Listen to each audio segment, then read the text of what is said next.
What up, world? What up, world? You're listening to 35KY Sports. It's your guy, Murph. It's your boy, Al. Man, we back at it again, Al. We are on location, remote access. We done bought the equipment down to Old Mill High School, man. What we doing down here at Old Mill High School, man? Sir, we are in the building for a special night as we prepare to kick off the Run League. Tonight is the Jamboree for the Run League. Brought to you by B-Tag, Bigger Than a Game, and we got a couple special guests with us, the commissioners of the Run League, here on Jamboree night, man, so we can see what's going on with this league. It's the talk of the town, the city, what's going on. We got Mr. Isaiah Britt. Yeah, what up? And Brandon Hill with us. What's going on? So man, appreciate y'all guys coming on with us, man. Appreciate y'all. Appreciate y'all having us, man. So let's, for our listeners, a brief bio, if they're not familiar with you all and the B-Tag organization, kind of just explain, who you all are and, what y'all about. Well, my name is Isaiah Britt. I'm a local guy. Our platform is called Nothing local about this guy, but yes. I grew up in Louisville, But anyway, our platform, B-Tag, is an acronym for Bigger Than the Game. Well, we basically just use sports as a platform to provide enrichment in the urban community to mainly the children and the young adults. So we just find creative ways, man, to use sports to mentor people and to provide philanthropy. And I'm Brandon Hill. I'm also local from Louisville, Kentucky.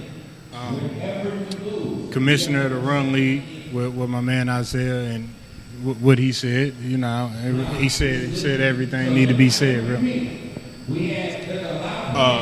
Now, this is the second year, right?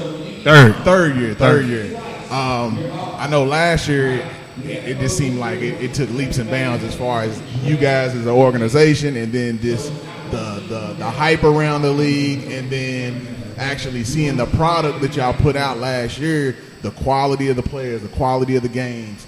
It was always a safe environment. You had, police enforcement here. It was just a great thing for the city. So kind of talk about last year and the difference between year one and year two, and what you guys are kind of changing with year three. Yeah, I mean, the difference between year one and year two, first it was a location. We was in like a Cracker Jack box gym at the neighborhood house, which was a good thing. Shout out to the neighborhood house. Yeah.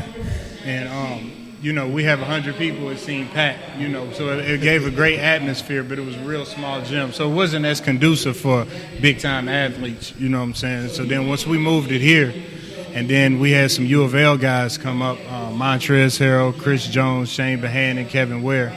It kind of took off. It got the attention of all the other professionals. AJ like Slaughters got some good training for his. He did. He took Man. off too. Seemed like this kind of where his terror started. That was here at Old Mill. I'm not gonna lie, man. I'm like, hey, Trez went and tore it up off the Peace League, man. Like, wow. It had to make you proud seeing Montrez Harrell come through the door, not only play, but took it very serious. He's playing harder than anybody out here. Yeah, and then to see him in the NBA playoffs and a finalist for Sixth Man of the Year this season, like killing. To know that he was just in this gym a year ago, beautiful thing. With, what I'm saying, just fellowshipping with fellow brothers, man. It was dope, man.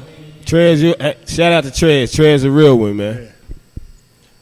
So there has been changes. We were formerly known as the Peace League, correct? Correct. We are now calling this the Run League. So kind of break down the Run League and what that acronym stands for, and what's this new movement about? Well, it's the leagues. Nothing's changed about the league. It's the same mission. Run is another acronym. It's for reviving urban neighborhoods. So we're doing the same thing. It's still the same B-Tag mission. How we're using sports. It's still Bigger Than the Game. But we're basically this year calling it the Run League. That's the name of our nonprofit organization. So this is a nonprofit charitable event that you can donate to, and it's just a way to give back, again, through sports. And we just kind of feel like Run is a good name that kind of goes better with basketball anyway. So it just kind of made sense. And another thing is we seen that, they got peace leagues everywhere. If you Google Peace League, it's not just a Louisville Peace League. Yeah, that's true. We want to make our own Facts. mark, nationally, and how we do, long term.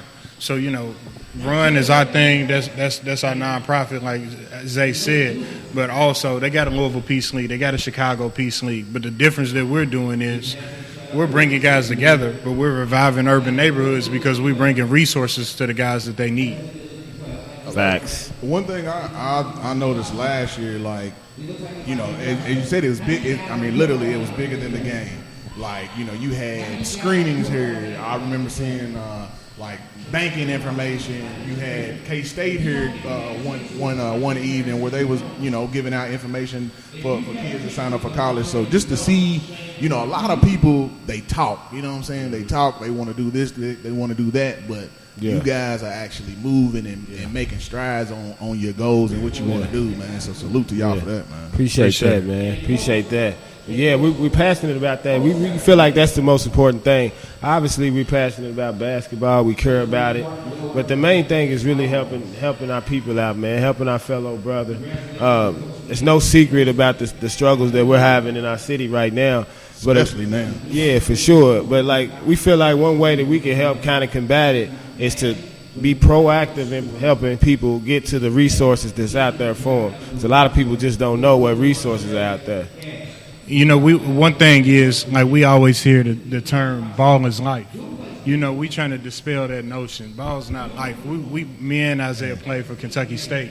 And we had a lot of teammates that ball was life for. So once the ball dropped, everything else did too.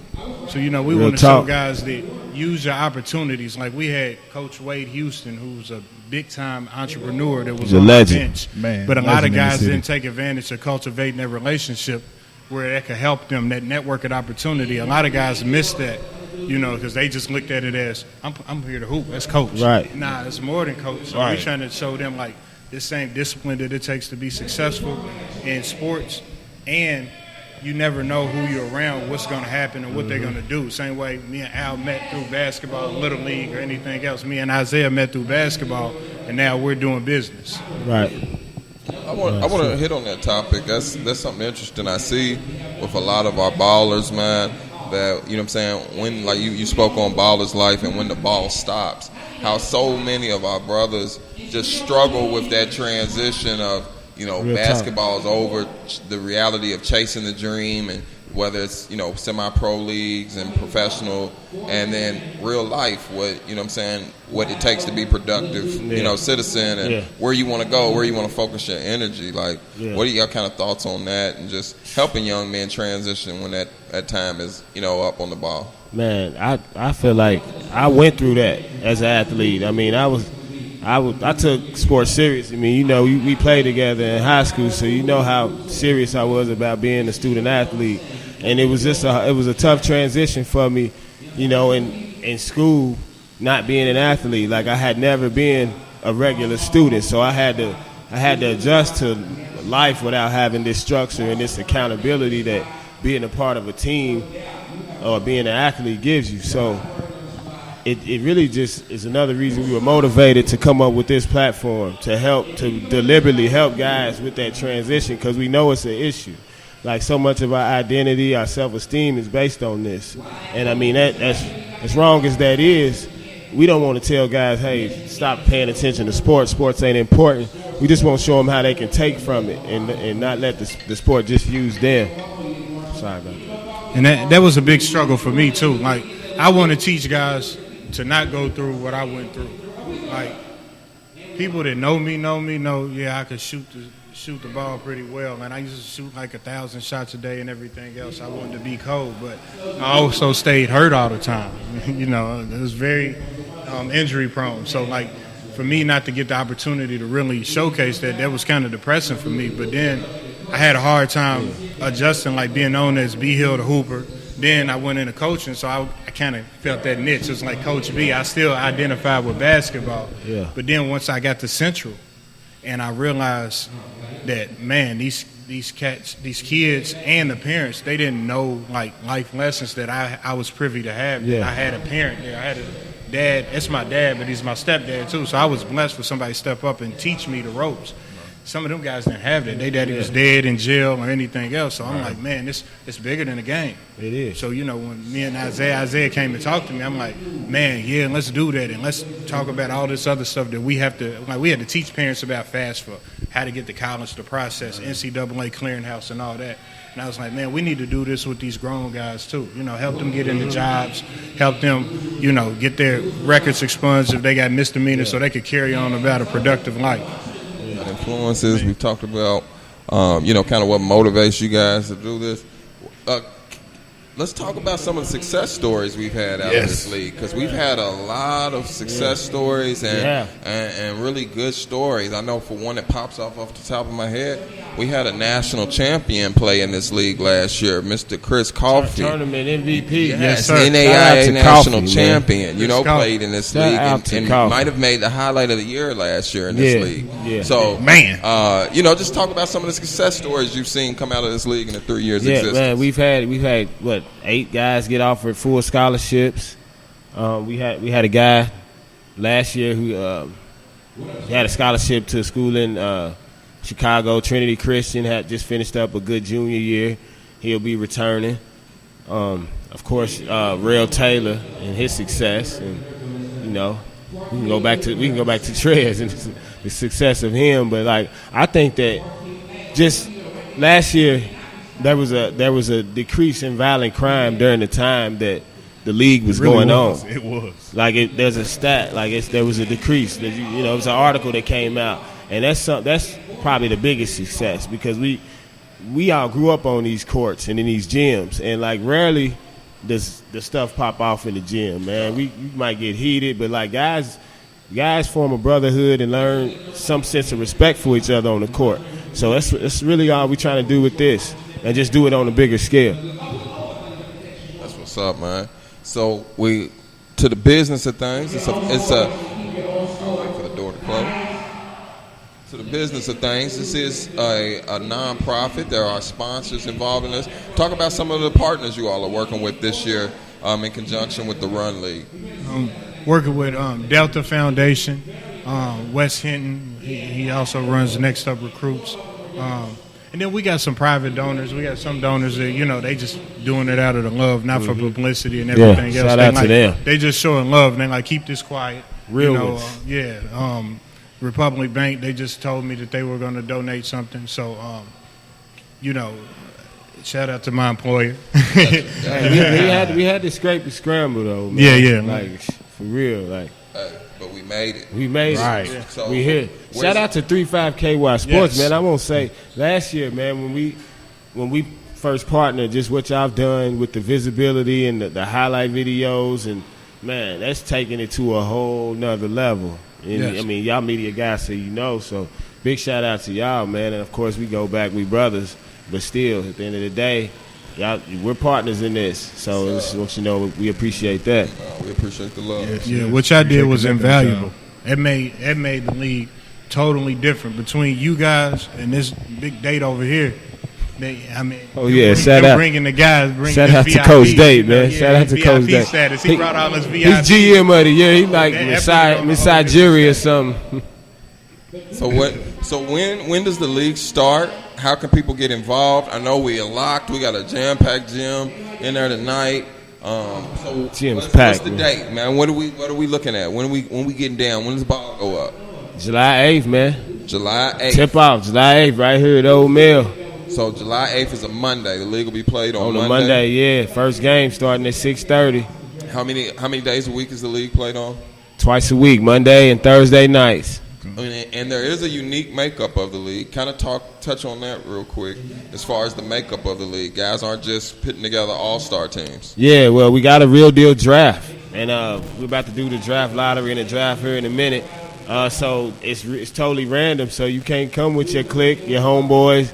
You don't know who team you might be on. You really just participating. And we look at it, the participation as the players as a form of leadership of them, because at the end of the day, we're all under the same effort to revive the urban neighborhoods. Right. And it kind of creates like a brotherhood. We got guys from different. It's not Newburgh versus East End or anything else. You got guys from Newburgh, East End, South End, everything that's on one team together. Yeah. And now everybody, like, It's a page out there. Shout out to Chris Keefe called 502 Hoops. You gotta check Chris that out on Keefe, dope Facebook. But it's created that brotherhood though. A lot of them guys are really cool now because of the success of the league and how it's set up. So between that and the talent, we keeping it balanced now. So now the balance is dope that talent y'all, spread that y'all out. doing that because it gives Appreciate opportunity for cats like to really get to know one another. If you didn't know a certain person from another part of the city, man, you are ingrained with them 2 days out of the week, and you're gonna find out what's going on in their life and start to care and respect for them. So it can really, really kind of the trickle down effect is powerful on that. It opens up doors. Networking is everything, and it's a positive interaction you're getting, opposed to bumping into them in a different setting where it may not be so positive. And I'm gonna put you on the spot. You have the number 1 pick. You are a player. You are coach and GM. Who are you taking? And Jarrell Taylor's not available for some reason. Who are you taking? You know what? If Jarrell Taylor's not available, right now, he's out of the country. I'm taking Chris Coffey. Chris Coffey. AJ Slaughter. I'm sorry. And AJ Slaughter's in the pool. Shout out AJ, just won a championship. Yeah, AJ signed up. Shout out to AJ. Just won a championship. And his support. France, man. Wow. AJ showed up last year and showed out. You on the spot as well, D Hill. Who are you taking with the number 1 pick? And Jarrell Taylor's out of the country right now. I mean, I would have went with AJ or Coffee. Can't take AJ. He's already taken. He took him with his one. I got him, buddy. Man, wow. I need an answer. You're on the spot. Them was the one. Chris Coffee then. You gotta go with Coffee. Yeah, he won the chip. You gotta go with Coffee. All right, so we're going Slaughter and Coffee as some of the top prospects in this draft who will be coming off the board early, man. So we're actually minutes away from the Run League inaugural draft. We're gonna get you some behind the scene action of it, man, and it should be a great time. Anything else I want to say? Close this out. Man, shout out to Al, shout out to Murph, 35KY Sports. It's collaboration we doing. Man, I hope that all the people come out and check out the Run League, man, and get down with the movement. Yeah. One more thing, where can they find you guys? Yeah, follow us at BTAG_USA, BTAG USA on Facebook and Instagram. At BTAG USA is _USA, and then www.btagusa.com. You can find more information on the Run League. We got a Run League site over there, and but social media, that's where we're gonna pump most of our things. Yes, sir. Come run with us. I love the slogan. Come run with us, man. All right, now Run League 2019. We are headed to the draft.